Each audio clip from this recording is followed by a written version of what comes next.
Hello and welcome to the next webinar of Serpask. I'm Nicola Minkov, CEO at Serpact. I have more than 6 years in SEO. My focus in SEO is on technical SEO, Google AMP, local SEO, structured data, and semantic SEO. Hello, my name is Dino. I'm the head of SEO at Serpact with almost 16 years in SEO, and my main focus is technical SEO, content optimization and strategies, and semantic SEO. Today, our guest is Murat Yatagan. Murat is an ex-Googler and SEO consultant with more than 8 years of expertise in SEO. 5 of them derived his senior product analyst role at Google Search Quality Team in Ireland. We feel so lucky to talk to you right now and for you to accept our invitation for our webinar. Tell us a little bit more about you and how did you start your career in SEO. Tell us more about your work at Google and how did you get there? Yeah, thanks for having me. So how did I start working at Google? Like I was doing research at university. I was doing my master's degree, and at the same time working as a research assistant in computer science. And I was working on the neural networks as an area of expertise. Then I always wanted to have a PhD and just continue in the academic environment. But at some point, I went for an academic exchange for 2 weeks in Ireland, in Dublin. And then I realized actually there's a lot of companies in there. So I was like, why don't I apply to them? And I applied a couple of them. And Google was one of the best offers I had. So I started working in the web spam team. It's also known as search quality, but nowadays it's been renamed to trust and safety. And I worked there as a product quality analyst. So then I got like ramped up quickly into more high-level roles. And basically what I was doing is like trying to find web spam issues on Google indexes in many different languages. So I was trying to come up with scalable solutions to those issues rather than just picking up one by one. And after that, after 5 years, I decided to take a challenge to do my own business. So I came back to Turkey and started up my own stuff and like worked with a couple clients as a SEO consultant. Then I realized it's actually something I really enjoy doing. So I've been doing it for the last 4 years. I had a chance to work more than 70 clients all around the world, like from US, UK, Germany, Poland, Turkey, India, Australia. Like have been a lot of clients, and then some of them are actually too big that I can't even mention because of the NDAs. But some of them were like very small clients that I took them from zero and made hero, and that made me like really satisfied about my job. But then I moved to Germany. I wanted to go back to Europe, so I started working in a company called Global Savings Group as a senior SEO manager. I was leading a team that was like optimizing more than 100 domains in coupon industry. And now for the last 6 months, I joined a company called Brainy, and I'm working as VP of Growth. I have a team of many people working on how to keep growing our monthly unique users in our different platforms, and we have 150 million monthly unique users on our more than 10 domains. We're serving 25 different languages. Okay, what was the most challenging thing when you were at Google? What was the most challenging feeling you have during your everyday work day or something specific in your career there? Yeah, the most challenging and also at the same time most rewarding thing was to work with really smart mind people. So everyone was like super smart at the same time, very hardworking. So that kind of creates the competitive environment and creates a little bit of stress on top of you because you're trying to deliver a lot of like great work, but at the same time everyone is like doing their best. But at this like meantime, it's also creating this amazing atmosphere that you keep learning every day. So it's not, the work has never been so routine and boring, but it was also challenging to, like, you always need to come up with amazing ideas. So that was a big challenge.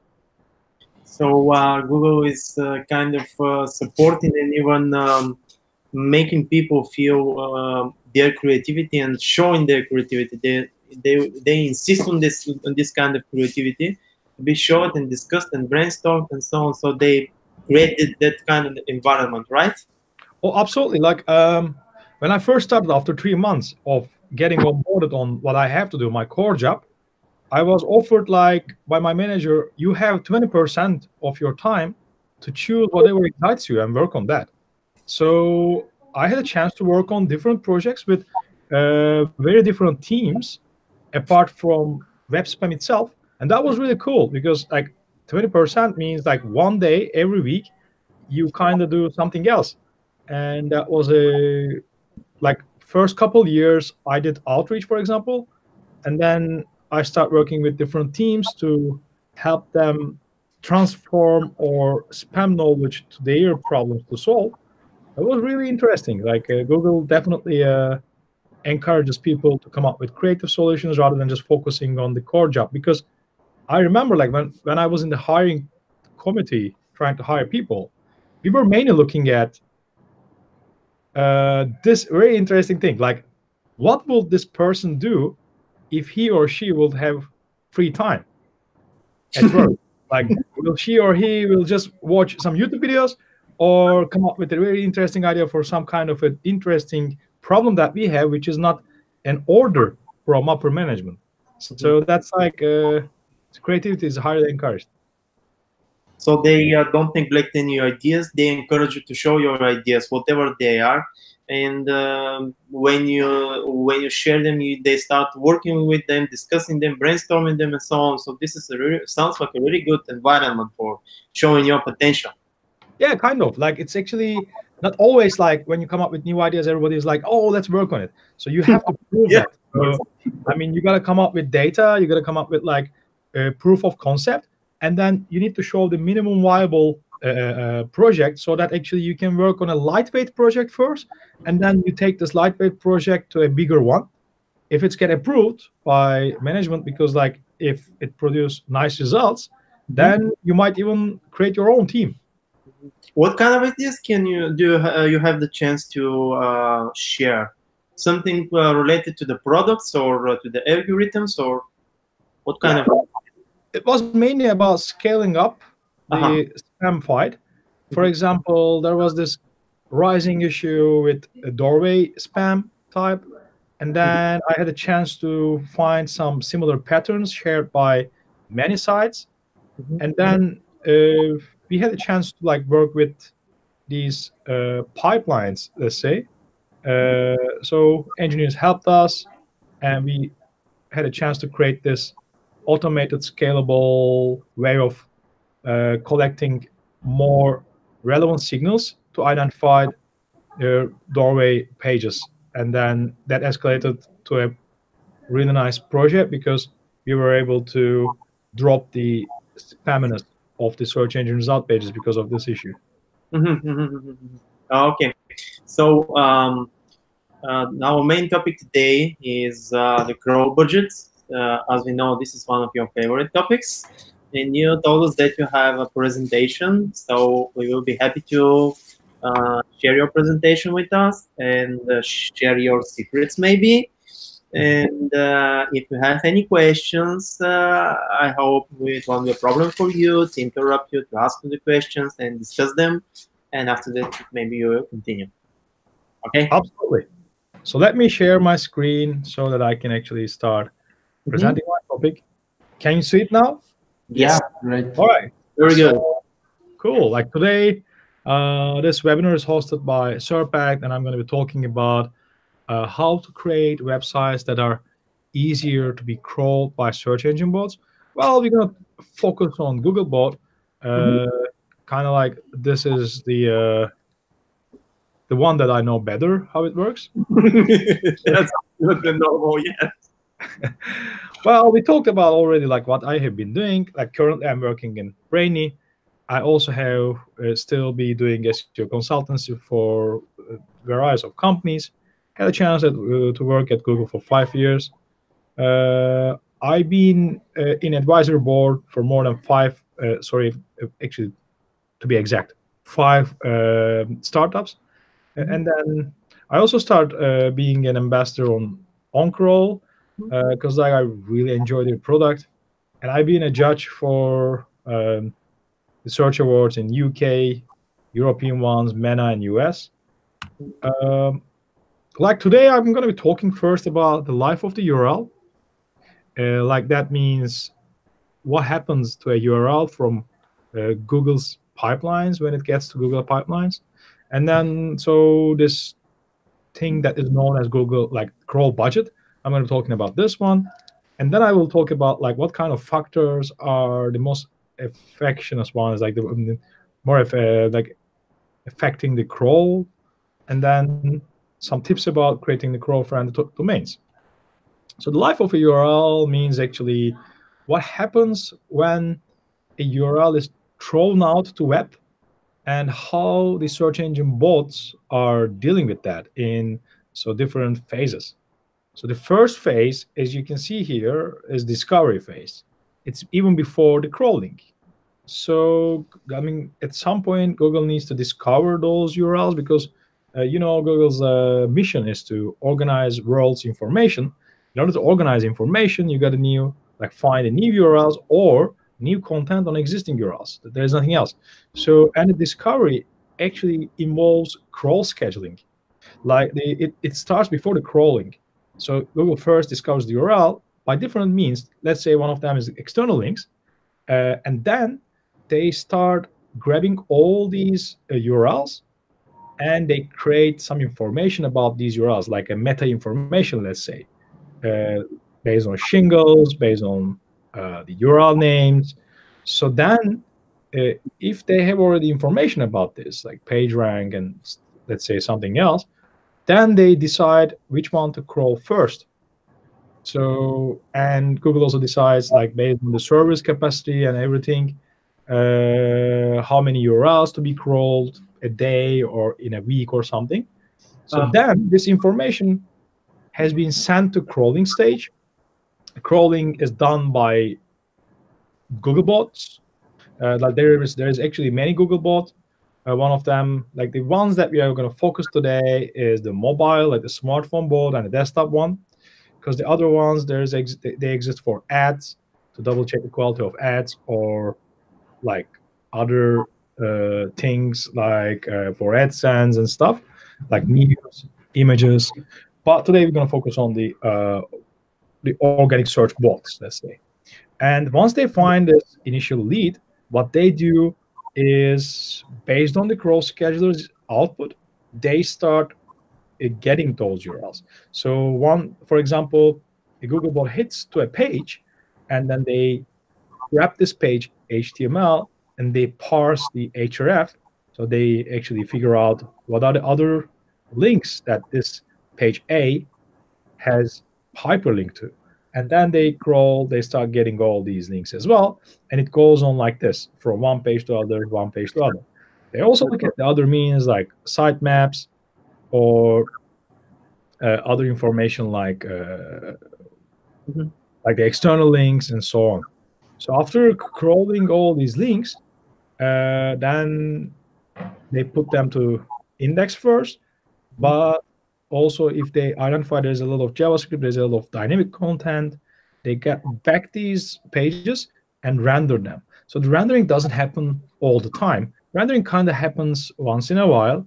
We don't exactly know when it happens, but people say every quarter or maybe a bit more frequently. So what happens is that after the second wave of indexing, these same bots render the URLs by fetching the scripts, CSS, images, and stuff. So they try to understand how the user sees this content. So they get the more interpretation of the context of this page by rendering. And after that, all these URLs are indexed. Indexing means upon successful discovery and crawl and rendering, they are being stored in Google's data centers and categorized based on their context.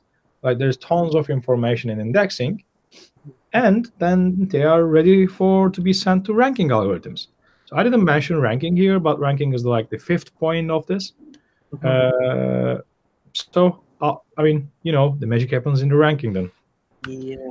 Just a quick question on the discovery stage. A lot of people are speculating all over the web that when it comes to discovery and the context, the machine learning algorithms are involved here. And some weird things are happening there and so on. Is that true, actually? Well, machine learning has been used by Google in many different stages. For example, in the web spam team, we were also using some like the concept for creating better identifiers. So I mean, machine learning is about like finding the right signals and then feeding the algorithm, like creating this methodology based on the signals and extending or expanding the leads that you get from the signals and creating some output that is continuously being propagated to the method that learns by itself. So I mean, it's a technique. It's not like an algorithm or something. It's more like a technique that is being used for different cases, and yeah, it can be used. So it actually makes sense to be used in many different cases because it makes things more scalably successful. Okay. Okay. So I mean, let's focus on the crawling price. Like, if someone asks, like, what was crawling again? I will say, like, search engines has these bots that discover publicly available URLs. That is interesting statement because, like, you can actually control what kind of URLs the bots can and cannot crawl. So Googlebot for sure respects robot.txt file. So it never, I mean, not say never, but it majorly it doesn't override what is written on robot.txt. So, and if you want to make sure that your pages are not being crawled, you can also put them under an IP protection, or like you can put them under network protection, like by forcing bots to enter password and credentials like that. So let's say that the public URLs are available to be crawled, and the bots are getting them one by one and follow the links on those pages and parsing all the information on top of them, sorry, inside of them. And they go from link to link to bring this data about these pages to Google servers. And where like web consists of ever-growing information, then you can think of like crawling is also like being done in a massive manner. So that's why it needs to be optimized, otherwise like Google doesn't also have like unlimited resources, so they need to plan how to crawl, and your server is also not unlimited, so you need to plan how many bot hits you can get to your server, because everything has a cost at the end of the day. So, and that's what we are going to talk today mainly.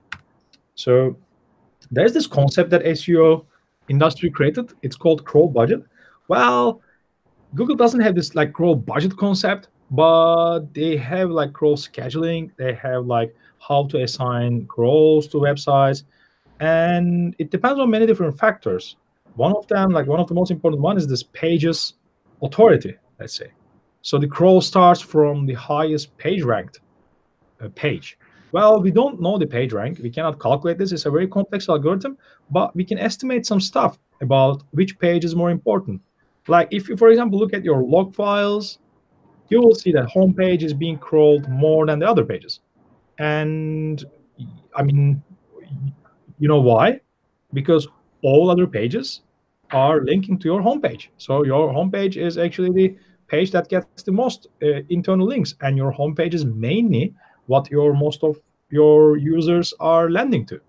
Even if they land into another landing page, they might probably end up in homepage to check what you have been offering there. So that's why, I mean, based on all these different parameters, like the crawl doesn't start randomly, but it's generally starts from the fresh content and the most authorized page. So let's go into look into these parameters and definition a bit more. So I mean, as we were talking, like your domain has a server, and they have limits to be crawled by bots. So every bot hit counts as a cost, and then Google or the other search engine bots don't want to create this burden on top of your server. And so they are trying to limit their crawls. I mean, otherwise you might run out of your quota. And they also decides on how many URLs of a domain needs to be crawled for a given period by schedulers, as we have been talking. Like every day, let's say Google decides to crawl 10,000 pages. So, and then like the budget means, for example, how many, like for example, if your pages are easily be crawled, let's say they are responding very quickly, then this 1,000 page can be crawled in 10 minutes. And Google also says, I'm going to crawl this 1,000 URLs, but I'm not going to wait more than 1 hour. And if your page doesn't respond very quickly, then maybe this 1,000 URLs will not even be crawled. So that's like that's the optimization we are talking here, the crawl optimization. And you might want to be sure that most important pages of yours, the most fresh content you have, is being crawled faster and frequently. Because otherwise, I mean, if non-valuable content, let's say, is being crawled more, then you kind of like lose the valuable traffic to your website. And it's not as static as said. So, I mean, this changes. Like the crawl budget is not like, okay, we assigned a 10,000 domain like URLs to be crawled every month, and this is going to be end of the story. So it doesn't work like this. So the crawl actually changes very frequently. The question is, should I be really concerned about my size crawl budget? Well, there's two answers actually. Like the first answer is like, if your website has less than 10,000 URLs, or let's say a few thousand URLs, let's say even 50,000 or like sometimes 5,000 URLs, I mean, unless your new pages are not being crawled around the same time of their publication, you shouldn't be worried about it at all. Because like this is not too many URLs, especially let's say you have 100 URLs of your website. I mean, what are you going to optimize from crawl point of view? Because it will be extremely easy for Google to crawl those pages, but still, I mean, there's always good things to do from this presentation, because I'll be talking about these important points that what Google thinks is significant to evaluate your site. I mean, even if your site only has like 1,000 URLs, this presentation might still help you to understand what are the important parameters from Google's point of view. But when it comes to crawl optimization, you shouldn't be that crazy about this. But if your site has like more than 10,000 URLs, like a million URLs, this should be one of the highest priority for your SEO. So like the as you also mentioned in the beginning of the presentation, like you focus on technical SEO because it's really fun. Like it's so much fun to understand how the users interact with your site, how the Googlebot or the other search engine bots interact with your site. And if you have millions of URLs, you cannot just like do things in manual fashion. Like you have to have like some workflows, and like definitely crawl budget optimization or crawl optimization, let's say, needs to be prioritized. So let's talk about the important factors about. Yeah, everybody loves factors today. So I created this slide that like top 5, So I mean, there's a lot of things to focus on, but if we focus on too many things, then it's going to become like a boring quantum physics session, So we cannot go like that crazy about it. But if we try to grab the most significant part, and maybe you heard about this Pareto rule. So Pareto says focus on the 20% of like the domain, and then 80% of your problems will be solved. So this is the 80-20 rule. If you focus on these 5 points, you will be doing a lot of stuff to optimize your crawling performance. So the first one is the capacity to respond quickly. As I was like previously mentioning a little bit, if your server responds very quickly to bot hits, you have higher chances to get crawled frequently, and your most important pages also get crawled faster. So what are the things that you can optimize here is time to last byte and the average time that a bot downloads your page. So the second part is the domain health, I want to say. So I will go deeper down on all of these factors. Right now, I'm just going to give a brief information. Domain health is like if your website gives a lot of site errors, like the status codes that are 500 or 404s, 410s, or like soft 404s. If the numbers of these are rising up, this is something you gotta take care of. Like, don't go crazy about 404s. It's the nature of the web. So not everything is alive anymore. It's just like the humanity, you know. Not everybody is alive. People die. Web pages die. They get to not come back. But if you have a lot of 404s coming up, there might be an issue. So you might need to monitor this. You should be monitoring this. And if you have these redirection chains or like a faulty redirects, that also creates a waste of URLs being crawled. And if you are not on top of the control of your robot.txt file, or your sitemap XML is not really robust enough, that you will also not be having a very healthy site that gives a good signals to search engine bots. Another topic is the quality of the pages. So not even mentioning about like focusing on the quality for user's sake, also like what Google can understand if the page is low quality or high quality. So you got to focus on cutting off low quality, no added value theme pages or spam pages. So if you cut off these numbers, that will give you advantage of having more valuable pages be more prominent to search engine bots to be discovered. The same applies for duplicated pages. I mean, it just creates index bloating. Like, I will give more examples about what are the duplicated pages, but you got to be sure that your pages are high quality. Otherwise, a low page quality being crawled a couple times, then Google will say, well, this website has a lot of low quality pages. Why do I crawl this website that much? So it will be dropped. Murat, just a quick question here. How Google treats in this situation the e-commerce websites? We have seen many times the information that it is kind of more friendly to the e-commerce because it assumes that it's absolutely normal to have some duplicate content here and there when it comes to the products or categories. What's your opinion on this?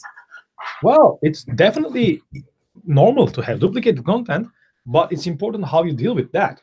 So you can't just let Google do things. So you need to tame Google. So for example, like if you have facade navigation, or let's give a more easy to understand example.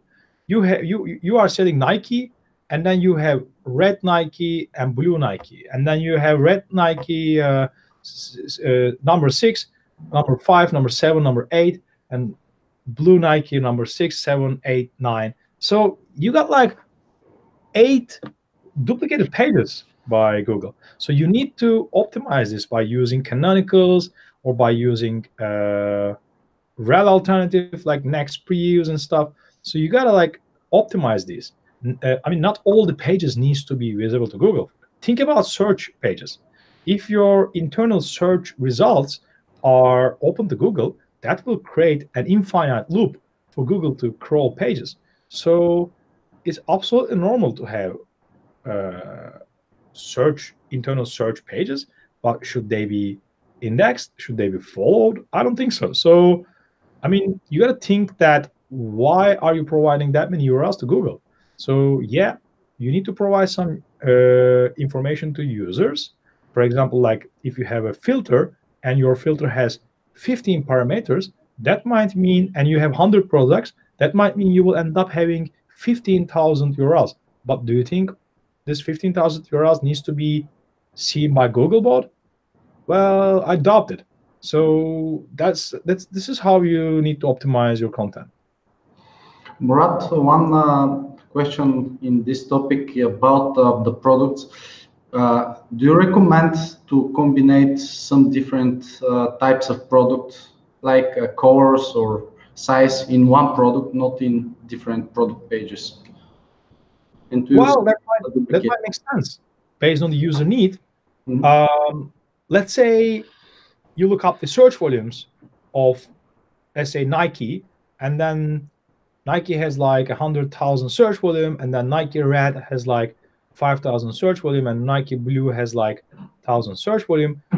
Well, people are searching for it. Like, if you have enough added value that you can provide to users, then you can come up with different landing pages.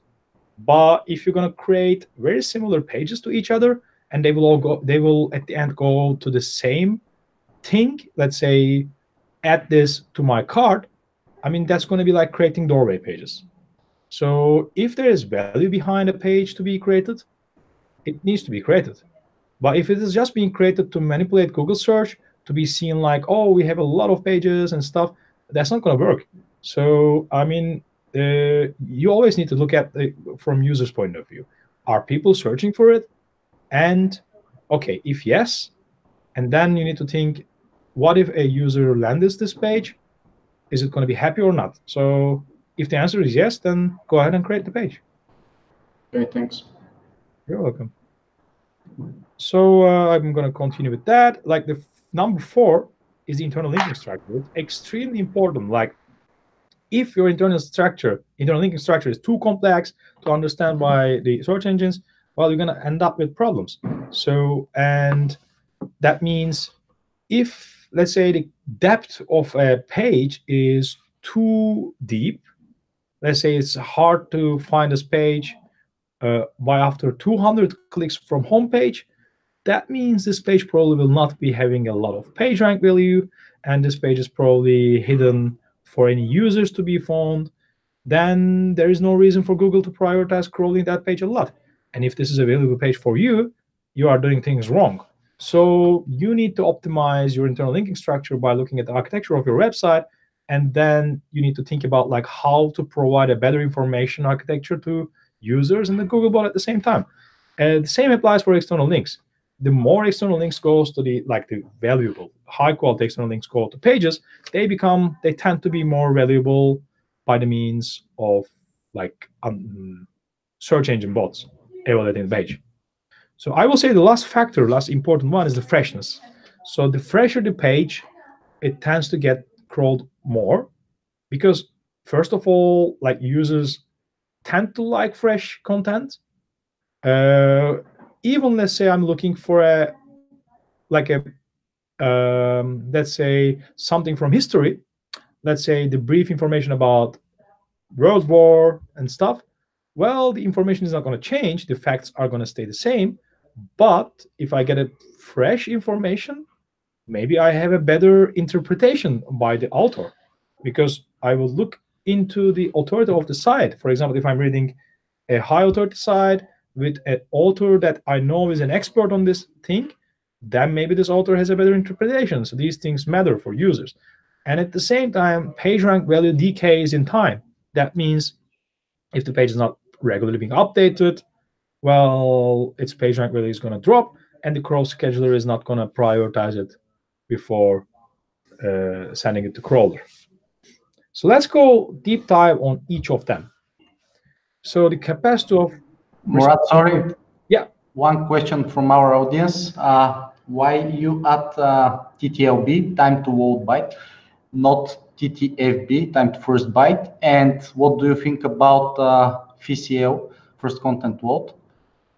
Well, they're equally important. But time to last byte actually involves rendering issues as well. So time to first byte is just like focusing on the page to be crawled by the search engine bot, but that's not how Google decides the page score. So the page score actually is, if you go to the Lighthouse actually shows the page score by users, and this is like it actually based on all the factors together, like first contentful paint and time to first byte is equally important, but time to last byte, if you focus on that one, this is superseding all of them. This is like the superset of all page speed metrics.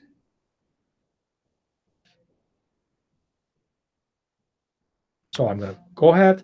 The first one I'm going to focus is the page speed optimization. It's also known as, and this is about the responding quickly, like the first one.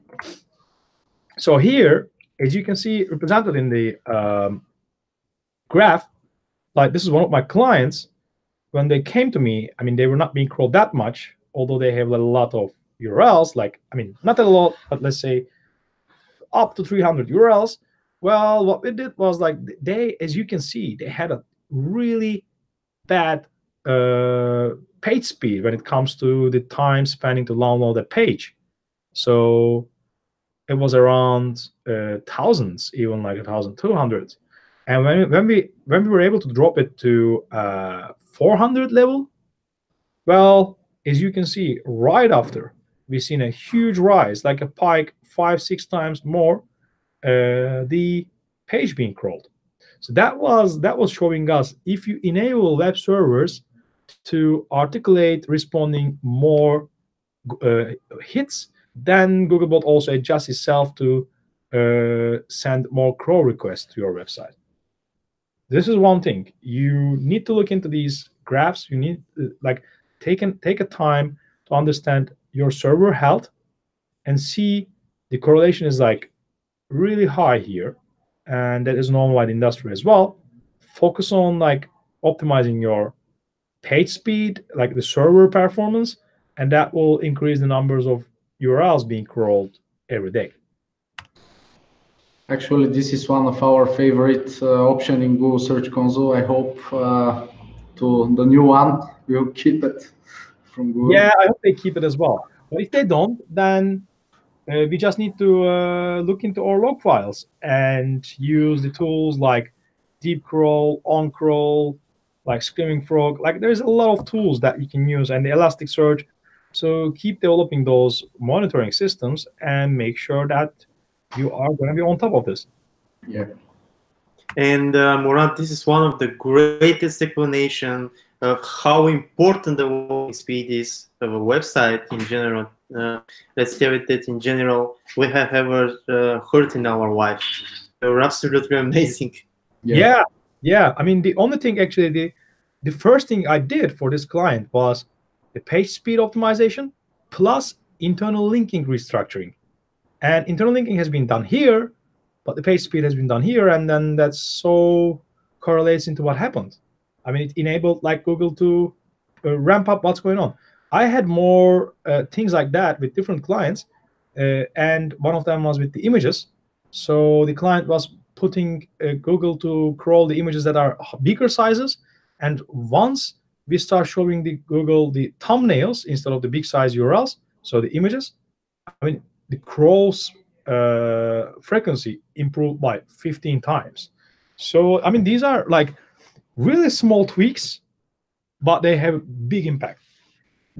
The same applies for the load time optimization. Like here, I focus on TTLB, and that means, as you can see, I'm optimizing the load, like the page load, doesn't only help more URLs to be crawled, but also it is really correlated with the ranking. I mean, as you can see it here, the more like the page speed gets higher, they tend to get also rank higher. So because they tend to get crawled more, the Google understand the freshness of the content. Google is able to calculate the page rank of that page more frequently and stuff. So that's how it has higher chance to get rank higher. Apart from page speed, the domain health, like you need to sanity check your site. And let's look at the problem with the site errors. Like if you have status codes 400, 500, that is rising up all of a sudden, that will definitely have an impact on your crawl negatively. As you can see it here, I mean, this is one of our my client. I mean, with a lot of pages, as you can see, every day there's like 2 million URLs in average being crawled, and we had like 15 to up to 20% 404s, 500s. That's natural, you know, that kind of happened. That website has like 6 million URLs. So, but one day there was a redirection problem, and at the end, this redirection problem ended up with having a lot of 404s. As you can see, the 404 became like out of 20% to 80%. That day, Google was like, all right, I'm not going to crawl this page a lot. So, and then once we fixed it, the crawl went back to the same place. So, and now we are trying to fix it even more. So, I mean, this is really like a big correlation, as you can see in between. Like the dates are exactly the same, and this is the same site. So it's obvious that you gotta keep an eye on the 404s, 500s, and the fault redirects, like all these codes here. Just keep an eye, monitor it, and see if it is rising up all of a sudden. That will create a problem for your crawl, and this will have an indication on your rankings as well. Well, you can, other way to see it is also monitoring your logs. Logs of these errors in Search Console. Like this is the older presentation, this is the new one, and as you see, like if there's an issue, you gotta see that, and once you fix it, you will see the effect on crawl. This was a similar one that you can see from the previous client. So I mean, you gotta make sure to clean up these things, and in order to clean up, you need to monitor first, and just focus on these statistical errors. And this is one part. And now look at the quality of pages. Well, I say quantify the quality because it's interesting, because like quality is an intangible metric. So you gotta kind of like quantify this quality metric. And one way is I wanted to show you the characteristics of the ranking. So there's like different parameters here, as you can see, like the this is the average position distribution, like first 3 pages, top 10, page 2, page 3, and beyond. So if you look at like this is the depth, this is the number of the internal links coming up, this is the average load time, and these are the optimized titles and stuff. But if you look at the average words, it keeps rising up. Like apart from page 3, because there is not much of an example, these you can you can disregard. But as you can see, it improves by 10 and then 25%. So it really highly, the others you don't see that. It highly correlates with the average words. And also look at the crawl frequency by word count. Once it gets more words, you see it starts from the 150 words, goes up to the 1,200 words. It gets to crawl more. So this one, less than 250 word, it's actually crawled a lot because it's homepage. Just disregard this one and check out these things. So that things like that definitely shows unique and rich content correlates not only with the crawl frequency, but also they rank better. So that's like really important what kind of content your pages have. So let's also look at the duplicate issues. So I've been talking about the duplicates. Well, this is one of the graphs that I was able to pull out. You need to watch if you have a lot of duplicate problems, because if you reduce duplication, that will enable more important pages to be crawled more. So here is the one without duplicate issue, the one bucket of URLs, and it has been crawled that the crawl frequency is 0.4. And this one, this cluster has a lot of duplicates on it, and the crawl is relatively like less than the not duplicated one. So, and this test has been done based on 1 million URL. So it's actually kind of like a coherent enough data, and it was big enough to come up with the result.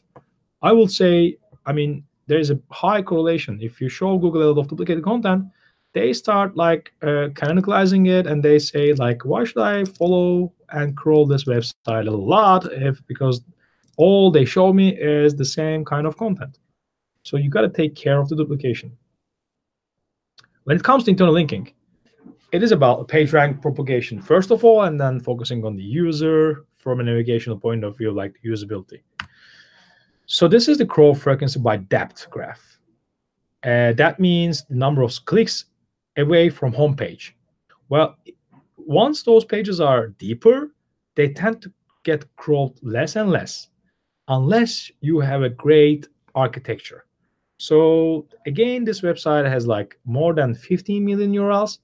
I mean, as you can see, the homepage and the first depth to the homepage are being crawled a lot during the day, but then it gets really slow and it doesn't change that much. And there is like this fluctuation, but it stays on the same level. And the difference is like 20 times, and with the homepage, 40 times. So you gotta, this website doesn't have a flat structure. because of a lot of URLs, and this is not an e-commerce site. That's why you can't use just categories and subcategories, but there are different tactics. Like you can use tags, you can use better pagination, you can use sitemap HTMLs. Like there's a lot of tactics to optimize your internal linking structure. The thing that you have to focus is that try to be flat as possible. If not, focus on the users, identify your most important pages, and make sure that the most important pages are more near to the home page. Okay, the last factor that I think is very important is the freshness.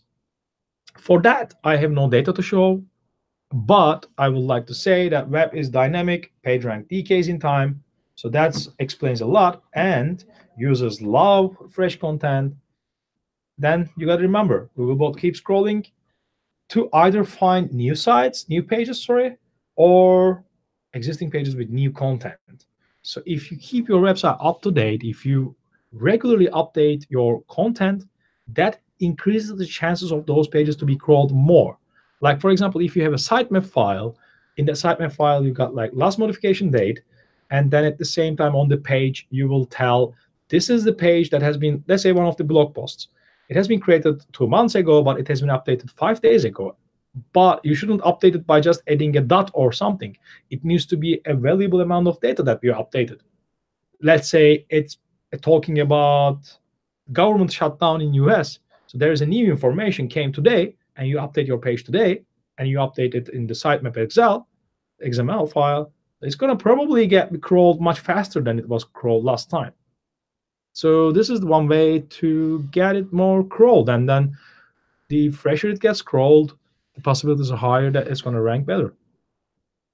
So just to recap, before I finish my presentation, I want to give some tips to recap all these factors that I have provided to you. How to build more crawl-friendly domains. So I prioritize the things that you can do. So this is one way to build better domains to be crawled, like make it easier to be crawled, like better structurized. I will say the first priority needs to be focusing on the user. That means creating high quality and value-adding content, then understanding the user need and fulfilling them by providing them useful features on your site, like internal search, navigation menus, or relevant content widgets, stuff like this. So that will not only help the user, but at the same time, as Google is also like following user, so that will help the search engine bots to understand your pages better. And you need to update your pages with appealing and fresh content. That's how your pages get more sexier for crawlers to be crawled more.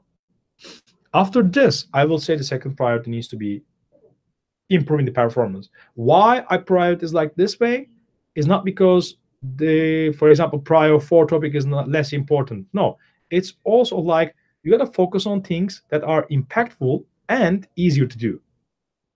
Like, for example, changing the entire internal linking structure might be tough, but focusing on refactoring your HTML and changing the inline CSS and making it a different CSS file, or resizing your images might be easier than just changing the entire site's internal linking structure. So I will say the second priority should be improving the performance, like monitor your pages load, optimize the site's resources, let's say like the CSS file, minifying the JavaScript and stuff like that, and focusing on increasing your server performance. That can include backend and front-end page speed optimizations. After that, I will say the third priority should be fixing on-page and the technical issues. So what are they?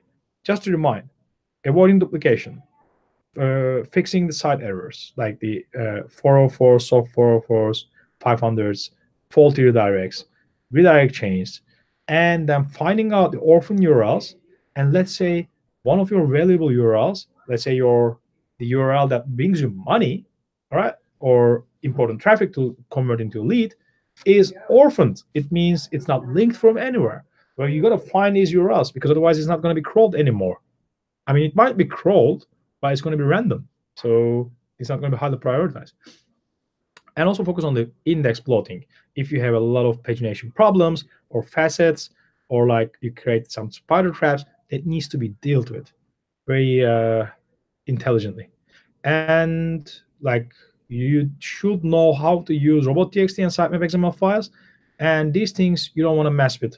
So if you are messing around with robot.txt, I'll give you one example. If your robot.txt gives 503, your website, it's immediately gonna be not crawled anymore.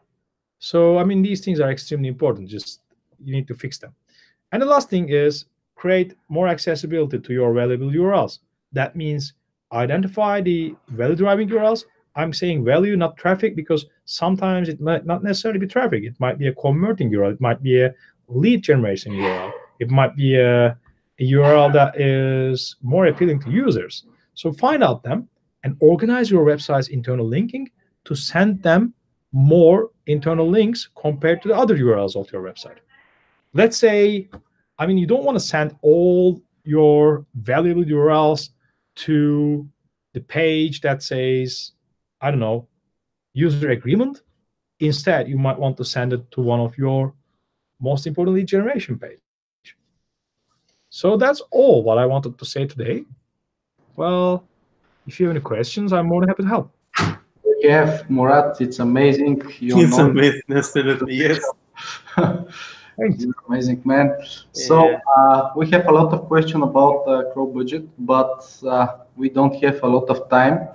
Only one question from our audience about Crow budget. Now, what we can do with 10 million pages for our XML sitemap, and how we submit our XML sitemap, how to prioritize some URL address, based on keyword volume or based on some different tactics?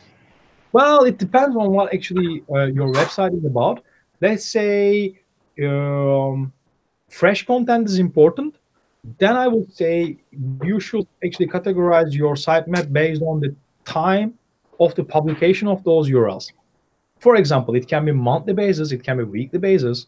Let's say your website is active from 2015 and you have 10 million URLs starting from 2015. Then why don't you just organize your website based on like 2015, January, February, March, it goes to 2019, February. So then you will have like, I don't know how many, let's say 50 sitemaps. But of course, every sitemap has a limit, like up to 50 megabytes and 50K URLs. So maybe you might need to have, for example, for 2016 March, you might need to have part 1, part 2, part 3, part 4. So in this way, what you will be able to get is the indexing ratio of each cohort. So like you will be able to do the cohort analysis of your indexing ratio. You will understand what kind of content, like from where, when it was generated, are not actually being indexed. Because sitemap is about telling Google to index your pages. It's not about like crawling that much. It helps to be crawled if your sitemap is really trusted by Google, but it's more telling you to monitor what has been indexed or not. And one way to optimize it to, of course, compressing it.